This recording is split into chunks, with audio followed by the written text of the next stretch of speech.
This time we have Jeroen Tel, I hope I pronounced this name correctly, who is known as one of the most famous computer musicians and composers. So if you would like to start a bit telling telling us a bit about yourself. Well, I'm, as you said, Jeroen Tel, 40 years old. Started writing computer music at age 10 on a ZX80. But that was just for fun, just making bleeps and bloops for myself, just for fun, in 1 kilobyte. In 1984, I actually got my first Commodore 64, and then I started writing music in BASIC, and that went kind of well because I was a BASIC player, and BASIC is very slow. Did that for about 2 years, then got my hands on some program by Chris Hulsbeck called Sound Monitor. Remember that one, of course. Started writing music in that, and then people started to notice that I was pretty good in that program. Of course, I thought I still sucked because I wasn't that good. But I practiced so much that it got really interesting to keep writing music and to explore the sit further and further. I got this. Um, well, you were actually asking me about myself, but I'm actually just telling the whole story. So that's actually not a very good way to go forward in the interview. Well, actually, it's Anyway, interesting that I, you I, I say. was I was very young when I Mm, started composing music for video games. That's what puts me apart, I think, from a lot of other people. well, from what I know, you started when you were 16, Actually, 14. 14. Yeah, yeah. But at 15, I made my first game music that was published. I think it was for Hawkeye and or let me see, Scout. Um, I don't know, but at least there was when I was 15, I made the first music that was released in games. So how did that happen that you would do contract work as a teenager Yeah. or for computer games? I mean, how have you been discovered by the industry? Well, it was like this. Me and Charles Deanan, the guy I started Maniacs of Noise with, that's our music group, music company, still to this day. Um, I met him at some demo party, and I asked him could he program a music routine, and it happens to be that he already was programming one, a bit based on the Rob Howard's routine. Hmm. And I asked him, could you add this feature, this feature, this feature? Because I knew exactly what the set chip could do, but I wasn't very good at machine language programming, nor did I have the tools to do that. So he did that, and after the routine, the program got really advanced. I made something like 10 demo tunes, demo musics, pieces of demo music, and we went to London. The PCW show was called. Right now, I don't know if it even exists anymore. The, lately, it's called ECTS or was called ECTS, and every big video game producer attended that, and we handed out demo discs. And since that uh, day, actually, we were considered well. We were hired to do music for video games, and that went really like from one day to another. From one day to another was instant that we got hired all the time. And how is that working as a teenager? I mean, I would imagine that your friends at school and so on, they would have their normal school life, and you would already start working for money. I Yeah, mean, isn't yeah. that kind putting you in a new environment, in a new situation? Kids Yeah, usually are not into at that age. it's um, well, the thing was when I went to college, so to speak. I don't think it's college; it's high school. Hmm. High school. Um, I used to be really into learning. I would get the highest grades possible, straight A student, blah blah blah. except for French. But then I got my Commodore 64, and then my rates dropped to the level in which I could advance every year, but I didn't go for the straight A's anymore. Do you understand this? Hmm. Yes, Because, I mean that's the problem. You were more focused on the computer rather yeah, yes, than learning. That is what you mean.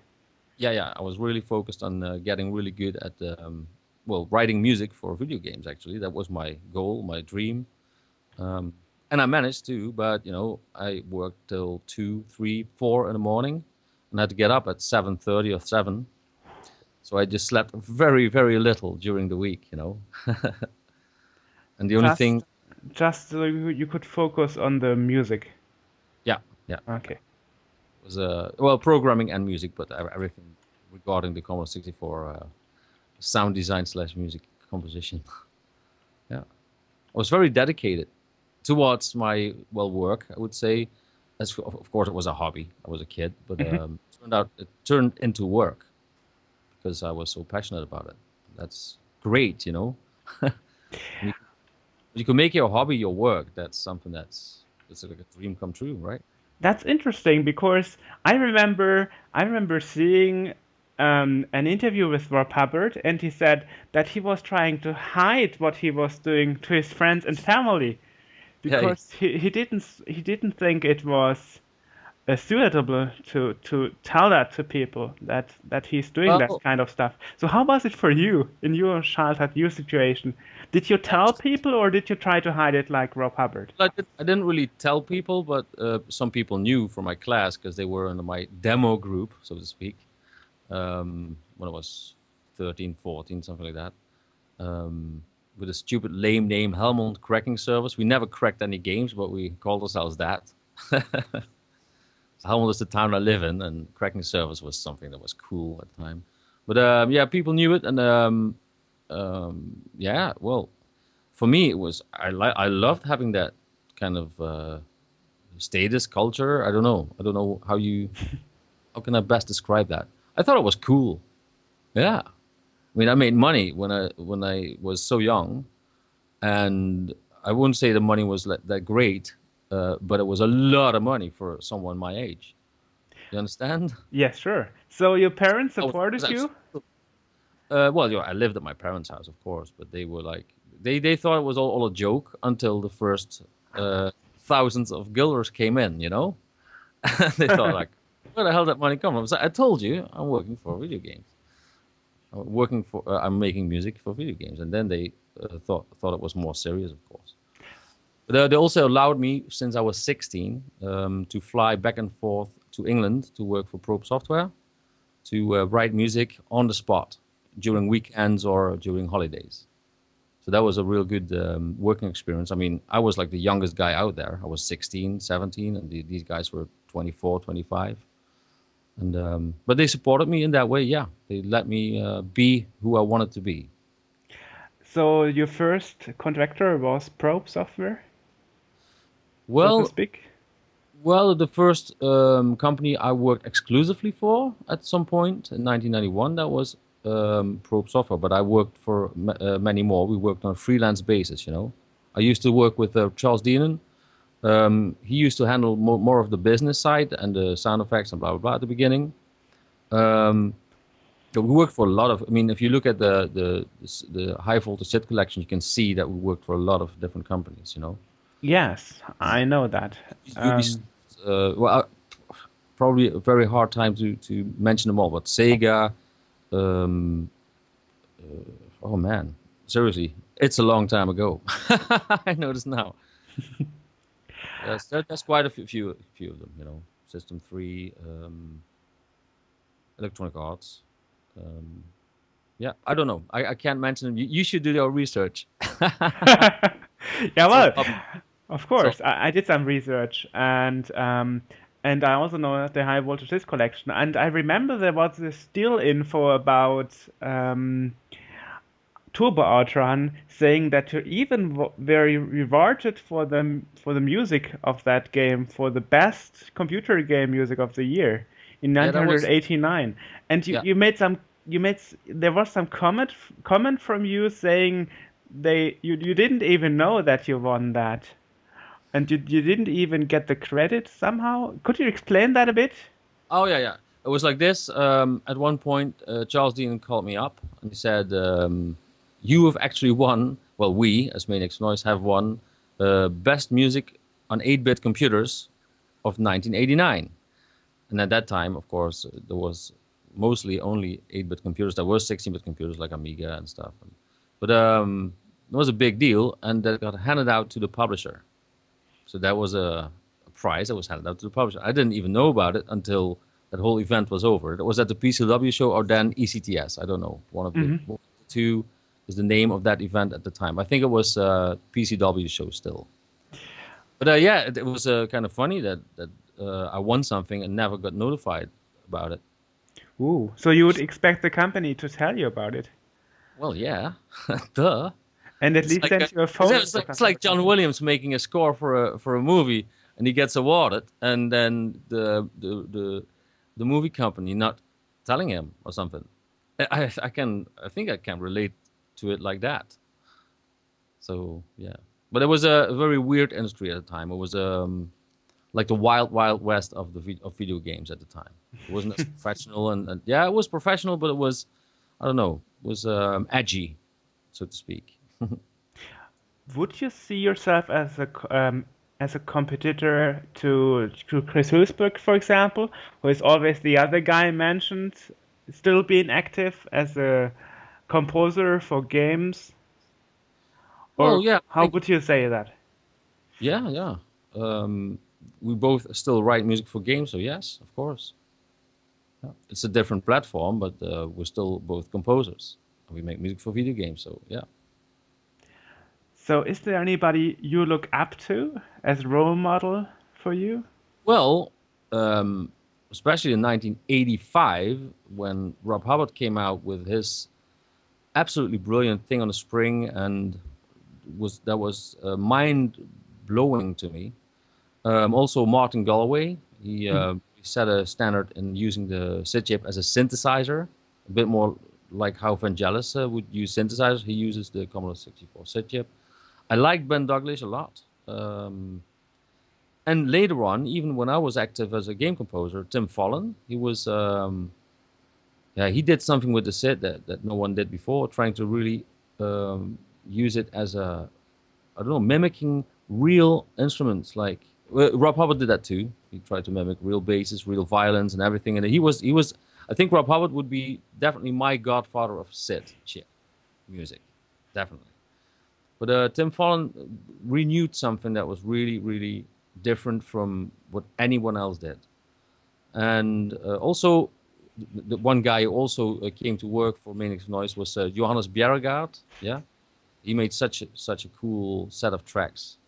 It's amazing. And later on, we got these fellas that first try to make music like me, like Drex and Lexity, but they are now part of the group Maniacs of Noise That's because true. they got so good at doing the set music. Yeah. So, if Rob Hubbard is one of your role models you up to, as you mentioned his name, how was it for you to work with him on the orchestra CD? The You Commodore released 64. some. Well, You you released mentioned some it as a music. CD. You mentioned it as the CD, but the CD is a Run 10. That's actually not the project was having an orchestra play Commodore 64 music from me and Rob Hubbard with a live orchestra. And I got the idea. I knew from Rob Hubbard because I've talked to him a lot of times before. I knew he was a professional arranger, a music arranger, before he actually started writing Commodore 64 music. So he was really into music to begin with, and he knew music notation and everything. So I asked him, could you please write these parts, and could you collaborate in this project with your music? And so he said yes, and I was very pleased, of course. Well, the cool thing is he's actually done a lot of work to get all these orchestration and all these scores written out. He came to Amsterdam for the first rehearsals, and of course for the premiere. Uh, yeah, that it was great to work with him. He's a very good sense of humor. He's very sarcastic, but in a funny way, which is always good. Yeah, but you know, when I was a kid, I really looked up to him. It was someone who was a role model for me. And well, the thing was when I got to work with him, I found out he's a really, really down to earth guy. I don't think there's many people as down to earth as he is, but he has a very clear view on what music should be in his eyes, in his view, and can be. And the one thing I learned from him, and that was also during the Commodore 64 orchestra project, he said, music always needs to stay interesting during the whole song. When you listen to a song or a tune or whatever, it needs to stay interesting. It should not get repetitive or boring. But yeah, I love working with him. Of course, he's a lot older than me. Well, a lot. Yeah, I would say a lot. Well, I was a kid. He was like in his 30s or something when he started writing it, or in his late 20s. It's a difference. That's true. Which actually is a good lead to my next question. Um, you are often credited for having improved this multiplexing technique, which allows you to mm, how to say it, to create an interesting music with just two channels or even just one channel, because the other two channels are used for sound effects. Yeah, yeah, yeah. One of that example, for example, is that RoboCop 3 on 64. The first level has only one voice. All the levels have one voice. That's true, yeah, and Yeah, and that's also okay. the Turbo Outrun. That's a very good example. Turbo Outrun had two channels for all the music, and one channel was exclusively reserved for sound effects. Um, well, I just thought, okay, a lot of yeah. How do I come up with it? It was a technique I invented to indeed save channels, to have drums and bass on one channel, have arpeggios and effects on one channel, and then have a one channel whole for a lead. That was actually the how I figured out how to multiplex or put channel, well, reserve channel, so to speak. But also that was very applicable to having two channels. You have just two channels. Then you can have one channel for bass, drums, and the other channel with arpeggios in the, well, leads in the form of arpeggios. So you would have chords, yet that those chords would play a melody. You understand what I'm saying here? Yes, sure. And the other channel would actually fill it all up with percussion and bass, and actually would sound like a full soundtrack. But also with the RoboCop one, that was actually pretty ridiculous. Everything had to go into one channel, so would alternate between having a bass drum and a bass in slow motion. That would sound like if you would have a kick like, boom, boom, yeah. But that would go so fast, it would sound like, boom, boom, boom. You understand? Yes. So that was a really smart way of eliminating the need for more channels, but also alternating between a bass, a drum and a bass, a snare and a bass, and arpeggios. Just alternating between them. They would it would sound like a track and just one channel. Yeah. So well, I tried to do that as much as I could. Even with when I had three channels to my disposal, I would still try to make them sound like 16 channels if possible. Make it sound really rich. That's also cool when we got samples to our disposal. Of course, also in Turbo Outrun, the intro tunes. You have three channels left, and you can do that trick, which I did with the SID chip with one channel.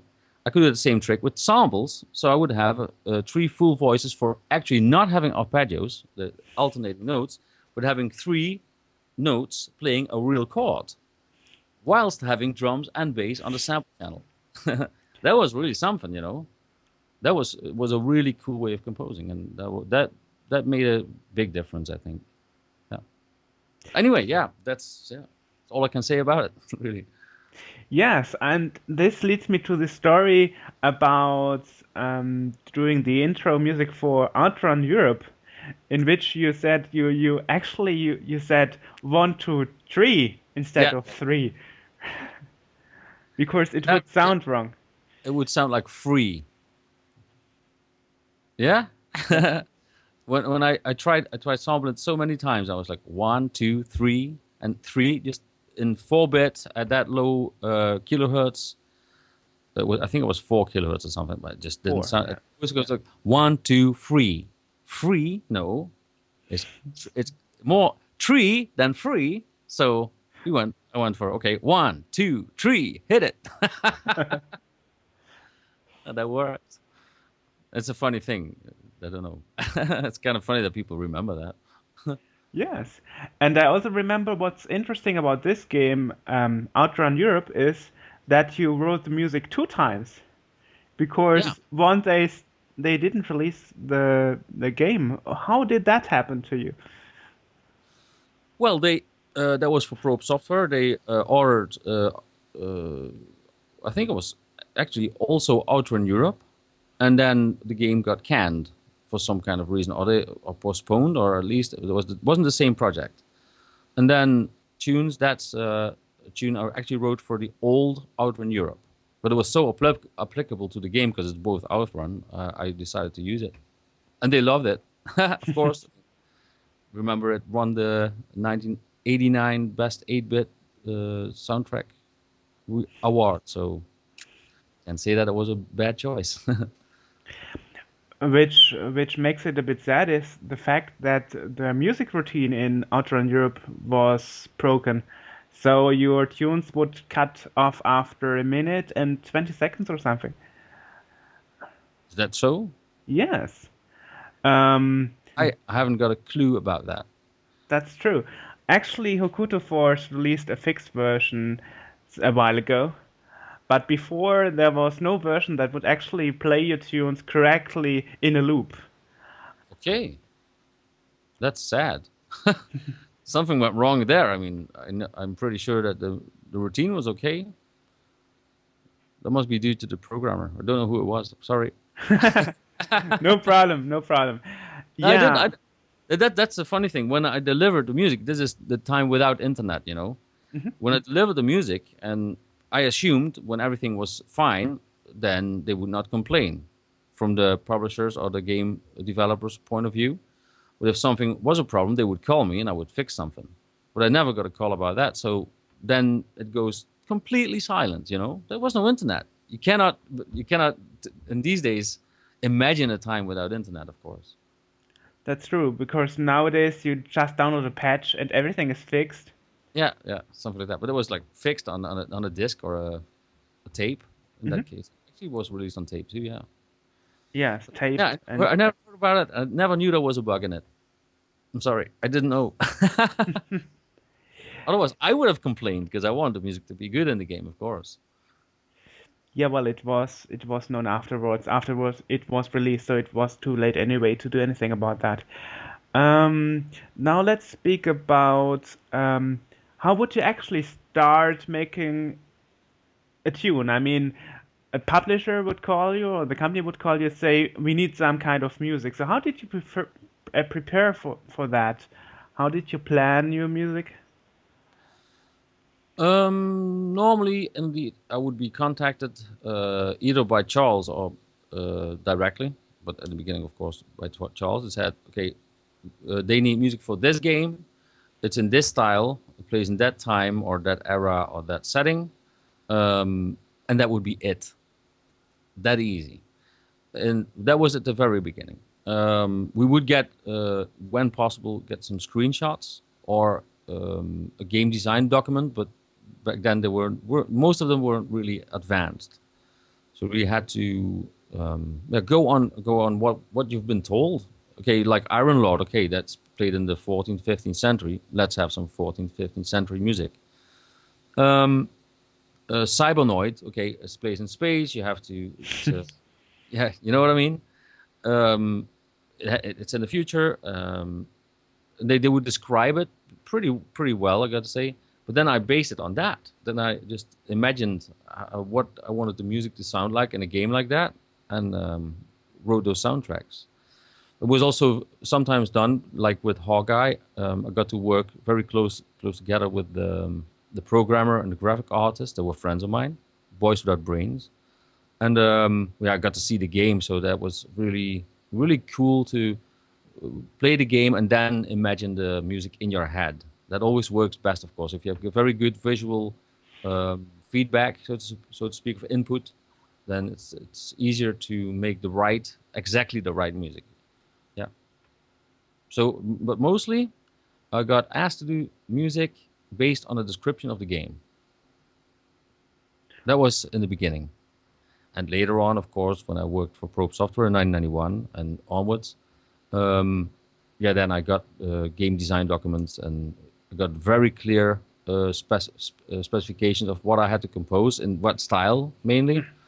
But the best thing about it was I got almost always had artistic freedom. Even if I had to convert music for a Golden Axe or um yeah, you know those. Then I got Sure. artistic freedom to make it Afterburner too. Got artistic freedom to make it in the way I thought it would sound coolest on the Commodore 64. Which is interesting because it's the only NTSC game you made music for. They actually had to fix the playing routine to play correctly on Yeah, NTSC devices. that's right. Yeah, we had to. I had to compose it using a 60 hertz NMI instead of 50 hertz because I was actually composing for an American game. And but that wasn't for me. It wasn't a problem. But I also wrote music for a game called 2400 AD, which never got released, but it's also NTSC. Okay, Yeah, so but that's yeah, something but we didn't know. it's still in the high voltage hit collection, but it's not been released as a game. Ah, okay. That was actually too bad because the game was really written as a movie in total. Like the whole game design document was written like a movie script. Ah, okay. Nice. So let's speak about your last commercial tune for the 64 game, which was Lemmings.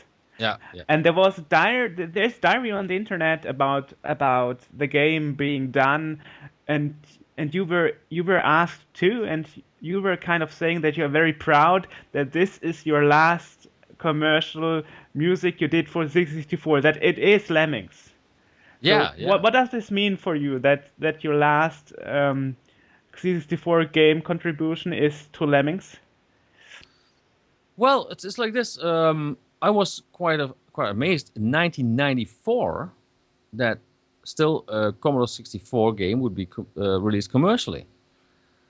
That's something that I didn't expect. Actually, it was Thalamus doing it. They were like legends in well releasing very high profile Commodore 64 games like Delta and all. You know, yeah, I didn't expect actually to ever write for a Commodore 64 again. And then this project got set up, and the funny thing was that the producer was Remy Ebes.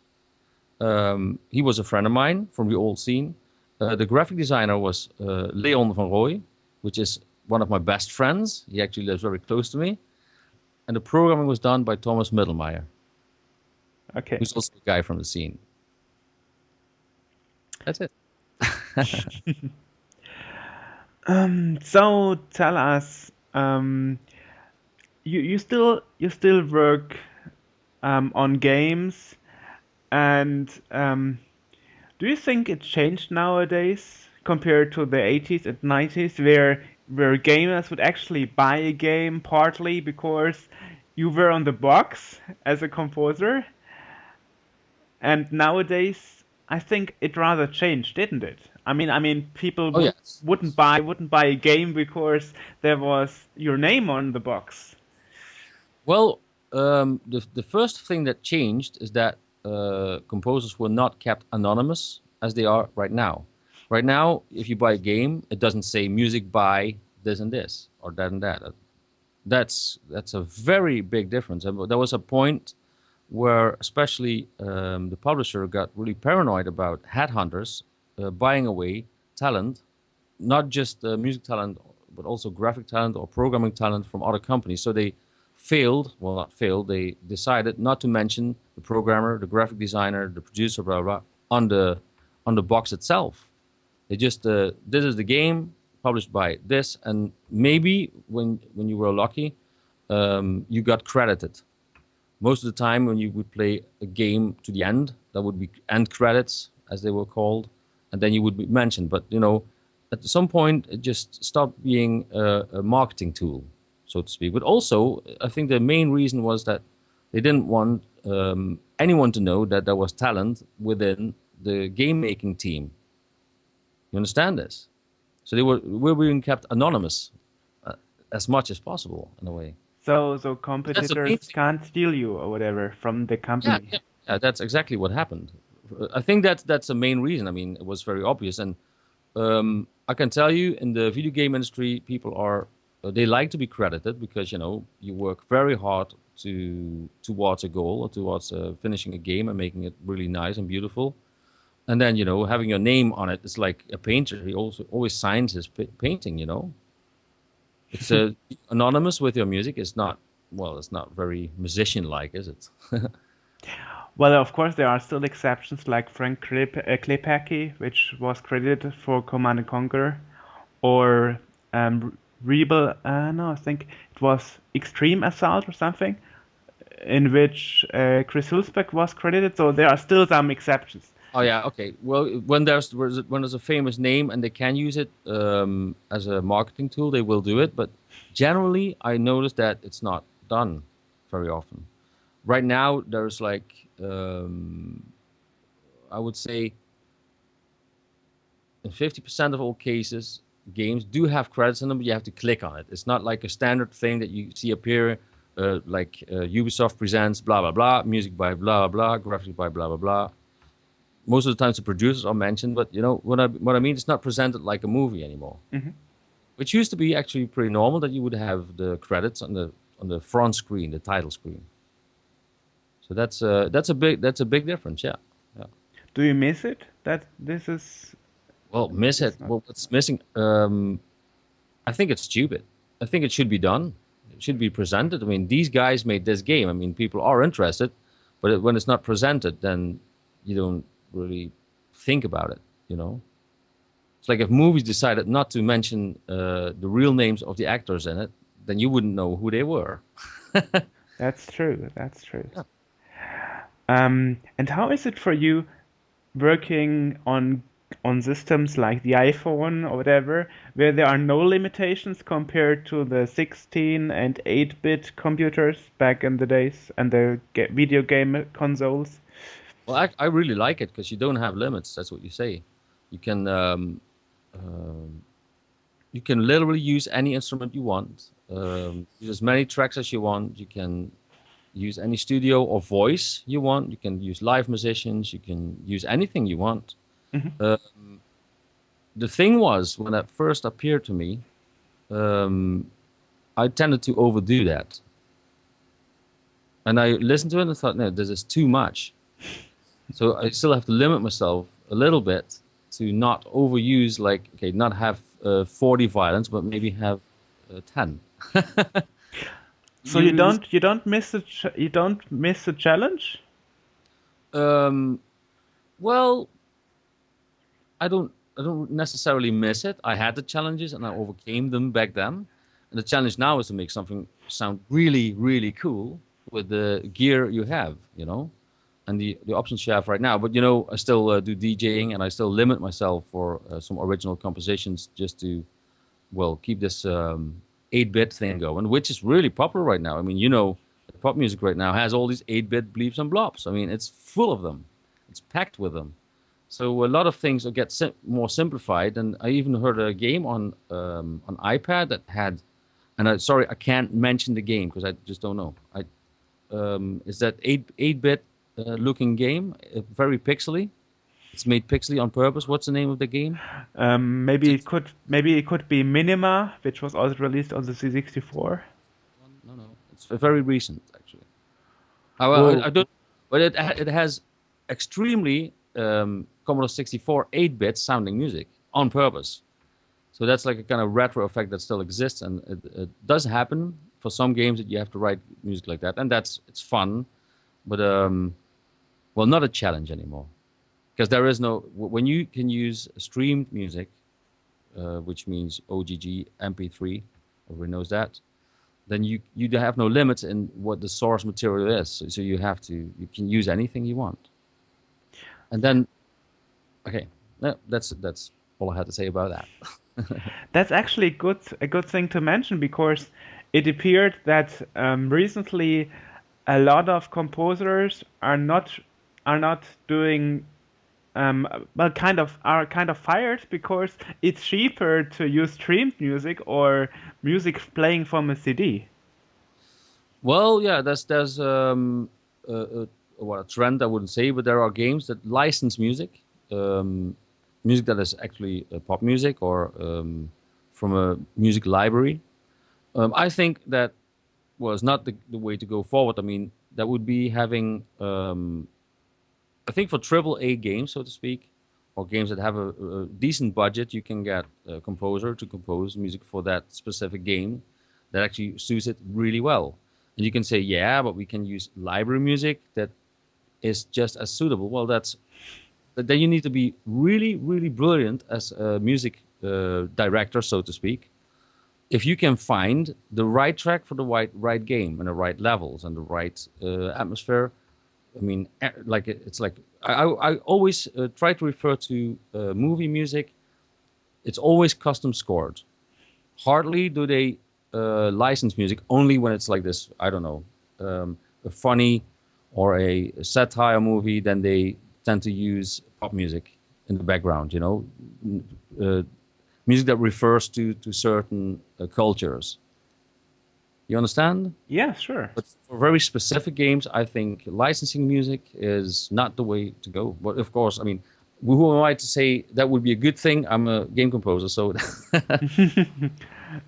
be, yeah, being an advocate against myself. But I know that when you write something or design something for something very specific, then it needs specific music too. So you would consider yourself safe in the work you do? Well, yeah. As you know, I don't. I'm not exclusively doing game music. I also do music edits for websites and sound design for websites and stuff for short films, and so I'm not too limited to what I can do for certain media.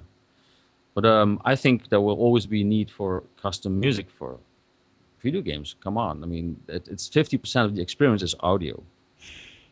That's true, It's actually. been proven in research that 50% of the people's experience in the game is audio, and this is in general. But with some games it's not, and with some games it's even more.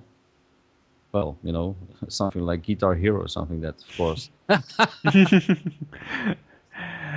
So what's your favorite actually? What's your favorite own composition you did? Of everything I did for games, Yes? What's your favorite one? Your personal favorite? well, I'll tell you like this. The one I was most proud of when I finished it and listened back to it was actually Turbo Outrun. Oh, okay.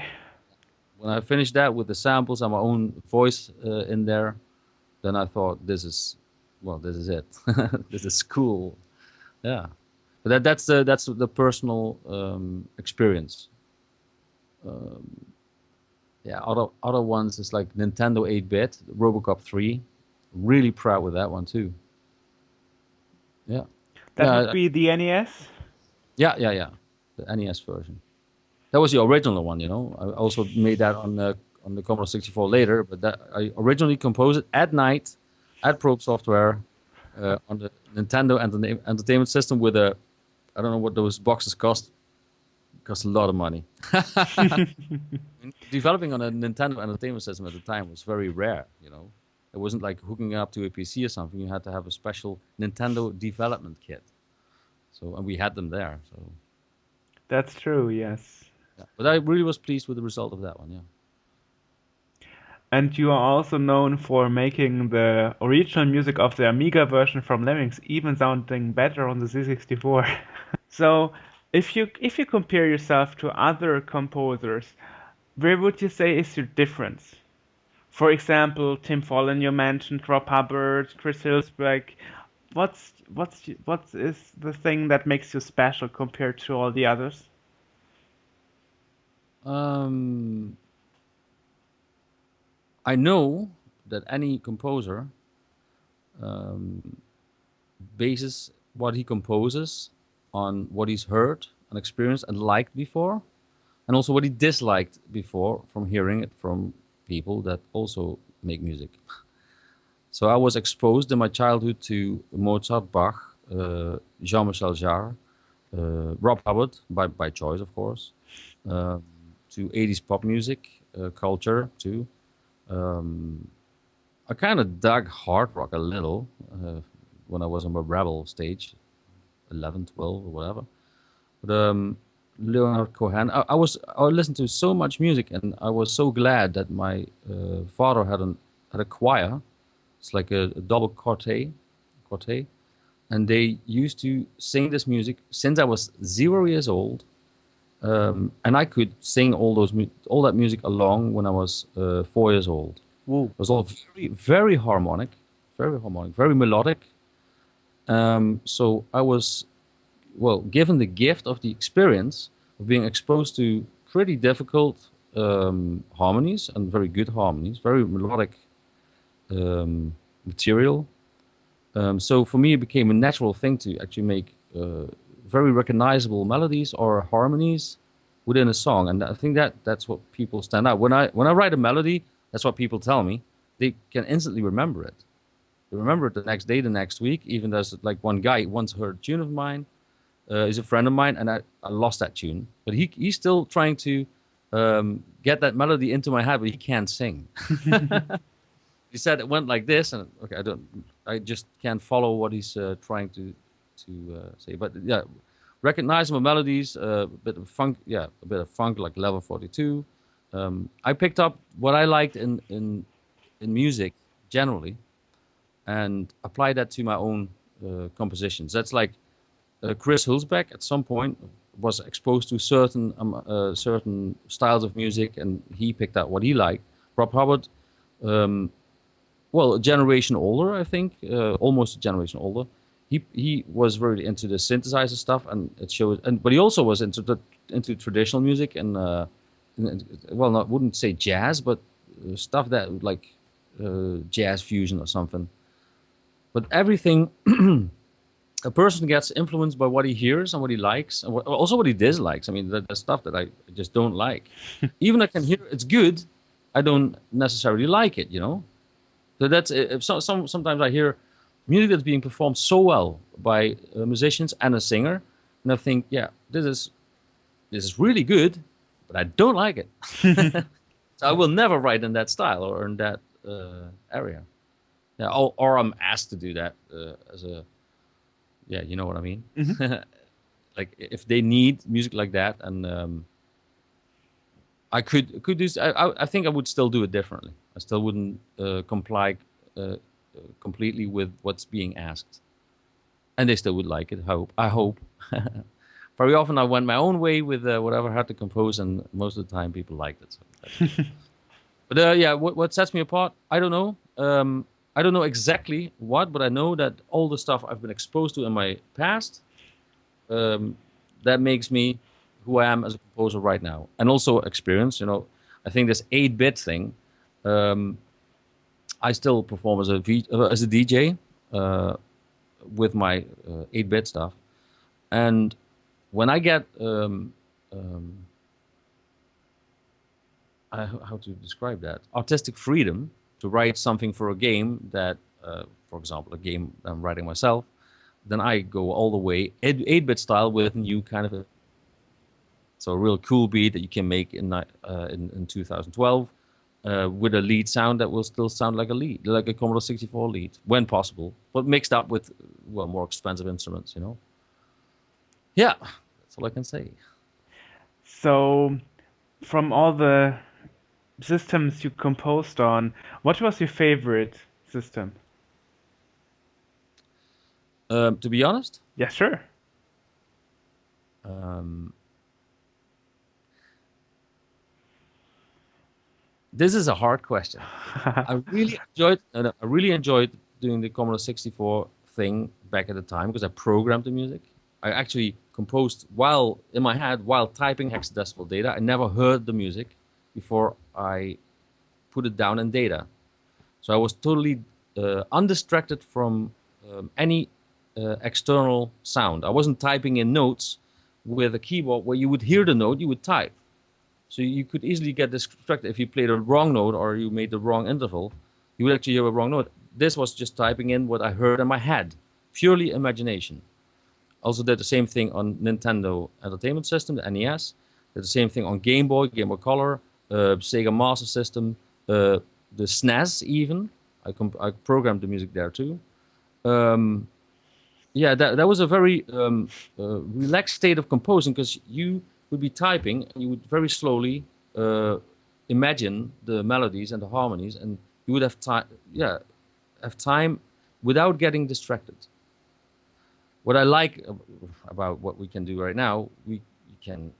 That's okay. That's what I like composing on, not for, on, is PC. I have Renoise. Anyone who likes that, Renoise.com, brilliant program. You can use VST instruments. You have your own voices in there. You can sample instruments. You can well, tracking is a form of not coding, but putting down music data in a different way than Cubase. Cubase is all piano rolls mostly. There's more than one way in Cubase, but I really prefer a tracker, and Renoise is like the tracker that's around. And I really enjoy it because when you save a project file and you do a very good job at trying to keep the instruments internal, no matter where you go, when you have a Renoise file, you can load it anywhere else without having to install VST plugins or whatever. So I try to minimize my setup to what I can do internal. But that's really convenient. It's really convenient. So you can work on 50 different tracks at the same time, save it, load it, render it, whatever works. So that's composing is more fun in on PC than it was on 64, but that's in the time frame now. Now I would sit down, and I have sat down a couple of times the past years to actually write Commodore 64 music again. Still a lot of fun, but I wouldn't like to do it that way right now because you have to program something like 128 tracks, and that's different from 3 tracks or 4 tracks. Yes, but you still do it sometimes, as you Yeah, just said, it's fun. which is great, which sets you apart from all the other composers who mostly stopped doing music for fun on an old system. Well, most of the time people stop because they don't have time for it. You know, they have jobs and girlfriends and children, and Mhm. it's understandable that they didn't. And I'm not saying that I'm writing a tune every month or something. I sometimes do it for like this party X 2012 is coming up. It's Commodore 64 only party. Always fun to be there, and I always will compose a tune for that because it's Great. fun to do. Yeah, it's fun to do. So the final question from me would be for this interview, as you probably know, there are still games being commercially released for the 64 on diskette, on cassette, and even on cartridges. Um, would you would you compose a tune for one of those commercial games that are coming out? Yes, You would. So if somebody would of ask course. you, would you like to make a game music for us, and we are going to sell it, you Yeah, would actually do it. yes, yes, of course. I mean, if I get to write Commodore 64 game music for a commercial game into 2012, I would be very proud. It'd be That really cool. that means after the interview That would you will get tons of requests. I know, but that would span how many years? 25 years, a quarter of a century, man. That's something. That's true. I Okay. like it. I like that. Gimme, gimme, gimme. So, do you have any final words to end this interview Towards whom, actually? to the readership of our magazine and to the people who watch this on video channels? Well, I can look into the camera. It's just great that so many people have supported me and let me know how much they appreciate my music. And yeah, without you, it wouldn't be the same, because if you write music for deaf man's ears, you better not write music at all. So thank you very much for your support and very kind words that have been written to me by, especially by email. Yeah, it's great to be an inspiration to those who have told me that they got into music, especially because of my music, and that's something that I will never forget. So thanks for agreeing to do this interview. Well, you're very welcome. It was my pleasure. Okay. Thank you. Okay, thank you. Bye. Bye.